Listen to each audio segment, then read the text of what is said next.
Good afternoon student. आज हम हिंदी व्याकरण में विराम चिन्ह के बारे में समझेंगे कि विराम चिन्ह क्या होते हैं, विराम चिन्ह कितने प्रकार के होते हैं। ये आपके लिए बहुत महत्वपूर्ण है। जब हम हिंदी व्याकरण पढ़ते हैं तो हमें विराम चिन्हों का भी ज्ञान होना चाहिए। तो आइए हम स्टार्ट करते हैं कि विराम चिन्ह क्या होते हैं, विराम चिन्ह किसे कहते हैं। विराम चिन्ह, विराम का अर्थ है रुकना। विराम का अर्थ होता है रुकना। विचारों की व्यक्त करते समय बीच बीच में थोड़ा बहुत रुकना होता है, यह प्रक्रिया विराम कहलाती है। विरामों को प्रकट करने के लिए कुछ चिन्ह का प्रयोग किया जाता है, इन्हें विराम चिन्ह कहते हैं। हिंदी के प्रयुक्त होने वाले प्रमुख विराम चिन्ह: पहला अल्प विराम, दूसरा अर्ध विराम, तीसरा पूर्ण विराम, चौथा प्रश्नवाचक चिन्ह, पांचवा विस्मय सूचक या संबोधन सूचक चिन्ह, छठा निर्देशक चिन्ह, सातवां उद्धरण चिन्ह और आठवां योजक चिन्ह। ये सब हमारे विराम चिन्हों के प्रकार है। एक एक करके हम इनके बारे में समझेंगे। तो आइए, पहला है हमारा अल्प विराम। अब अल्प विराम के बारे में हम डिस्कस करेंगे। अल्प विराम क्या होता है? पहला अल्प विराम, पढ़ते या बोलते समय बहुत थोड़े समय के लिए जब रुका जाता है तो अल्प विराम का प्रयोग होता है। उदाहरण के लिए कई नामों के साथ, जैसे कि पहला है हमारा राम, लक्ष्मण तथा सीता वन को गए। अब जैसे कि एक वाक्य हमारा राम, लक्ष्मण तथा सीता वन को गए, तो इसमें राम फिर हमारे को बीच में ये चिन्ह लगा हुआ है जिसे हम अल्प विराम कहते हैं। लक्ष्मण तथा सीता वन को गए। दूसरा नरेश, अल्प विराम, सुरेश फिर अल्प विराम, महेश तथा संजय मित्र है, ये बीच में ये लगे हैं, ये इसे हम अल्प विराम कहते हैं। संबोधन के बाद मित्र, यह पढ़ने का समय है। आश्रित वाक्यों के आदि और अंत में नेहा, आपकी प्रिय सहेली आपके द्वारा पर खड़ी है, आपके द्वार पर खड़ी है। दूसरा है हमारा अर्धविराम। अर्धविराम क्या होते हैं? अर्धविराम के बारे में हम जानेंगे। दूसरा अर्धविराम, अल्प विराम से अधिक तथा पूर्ण विराम से कम ठहरने के लिए अर्धविराम का प्रयोग किया जाता है। इसका प्रयोग निम्न परिस्थितियों में किया जाता है। अब इसके लिए कौन कौन सी परिस्थितियां होती है कि जब हम अर्धविराम का उपयोग करते हैं, प्रयोग करते हैं।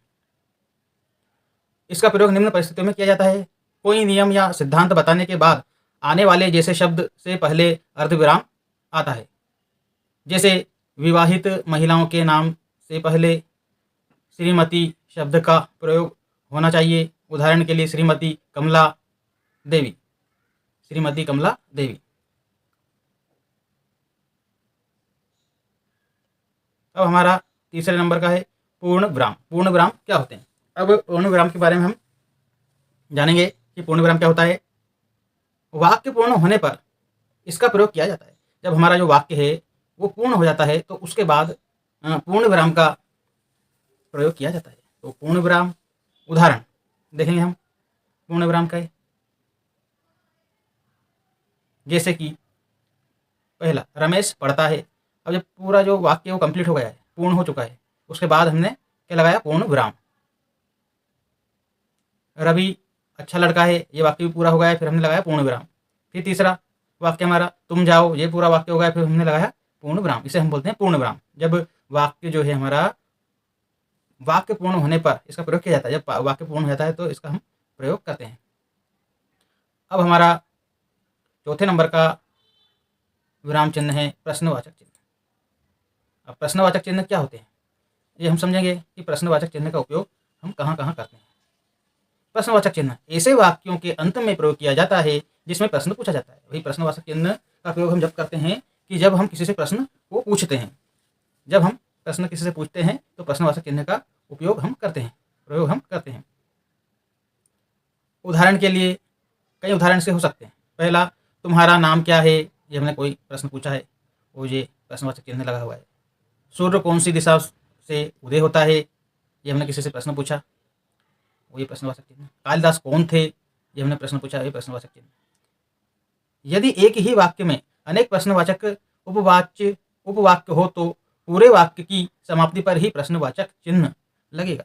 उदाहरण के लिए, वह कहाँ गया था, क्यों लौट आया और क्या चाहता है। अब इसमें कई प्रश्न हैं। वह कहाँ गया था, क्यों लौट आया और क्या चाहता है, प्रश्नवाचक चिन्ह। अब हम 5वें नंबर पर देखें विस्मय बोधक चिन्ह। विस्मय सूचक क्या होते हैं?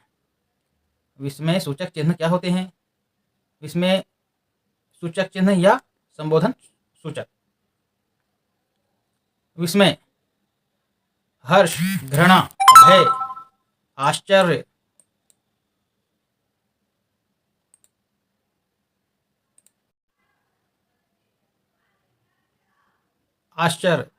प्रार्थना, शोक आदि भावों को प्रकट करने वाले शब्द या वाक्य के अंत में इस चिन्ह का प्रयोग किया जाता है। जो विस्मय सूचक चिन्ह या संबोधन सूचक जो होते हैं उसमें विस्मय, हर्ष, घृणा, भय, आश्चर्य, प्रार्थना, शोक आदि को प्रकट करने वाले शब्द या वाक्य के अंत में इस चिन्ह का प्रयोग किया जाता है। उदाहरण के लिए, पहला, अरे आप कब आए। दूसरा, वाह वाह आपने तो कमाल कर दिया। इस तरह के जो वाक्य होते हैं उसमें हम विस्मय सूचक चिन्ह या संबोधन सूचक का प्रयोग करते हैं।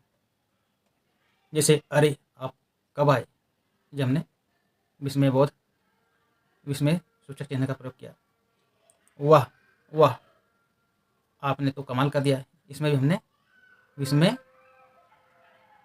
सूचक चिन्ह का प्रयोग किया। तो अब आइए हम 6ठे नंबर का विराम चिन्ह देखेंगे,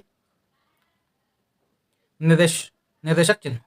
अब निर्देशक चिन्ह क्या होते हैं इसके बारे में हम जानेंगे। यदि किसी बात का उत्तर आगे दिया जाना हो तो निर्देशक चिन्ह का प्रयोग किया जाता है। जैसे उदाहरण के लिए, मोहन, अब यहाँ पे हमने निर्देशक चिन्ह का प्रयोग किया, मैं आज घर नहीं जाऊँगा। फिर सुलेखा, फिर निर्देशांक चिन्ह का प्रयोग किया, आज मेरी तबीयत ठीक नहीं है। किसी कथन या उद्धरण को दर्शाने के लिए कभी कभी अल्प विराम के स्थान पर निर्देशक चिन्ह का भी प्रयोग किया जाता है। जैसे श्री कृष्ण ने कहा, फिर निर्देशक चिन्ह का प्रयोग किया, अर्जुन, कामा आत्मा अमर है। इस तरीके से अब हम 7वें नंबर का जो है हमारा उद्धरण चिन्ह क्या होते हैं। अब उद्धरण चिन्ह के बारे में हम जानेंगे। जब किसी की बात को ज्यों का त्यों रखा जाता है तो इस चिन्ह का प्रयोग हम किया जाता है। जैसे बाल गंगाधर तिलक ने कहा, अब इनका कुछ कथन है बाल गंगाधर तिलक का, इसको हम उद्धरण चिन्ह में, स्वतंत्रता हमारा जन्म सिद्ध अधिकार है। अब ये हमने उद्धरण चिन्ह लगा हुआ है। गांधी जी ने क्या कहा, अब उनका कुछ कथन है, सत्य की राह बहुत कठिन है, फिर ये उद्धरण चिन्ह का उपयोग किया। तो इस तरीके के वाक्यों में हम उद्धरण चिन्ह का प्रयोग करते हैं।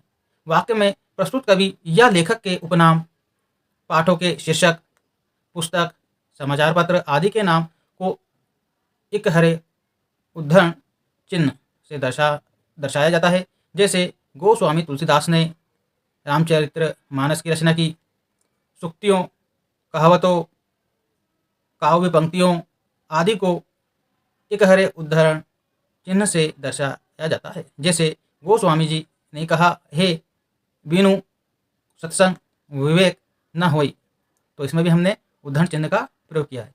जैसे कि गोस्वामी जी ने कहा है, बिनु सत्संग विवेक न होई, अब इसमें भी हमने क्या उद्धरण चिन्ह का प्रयोग किया है।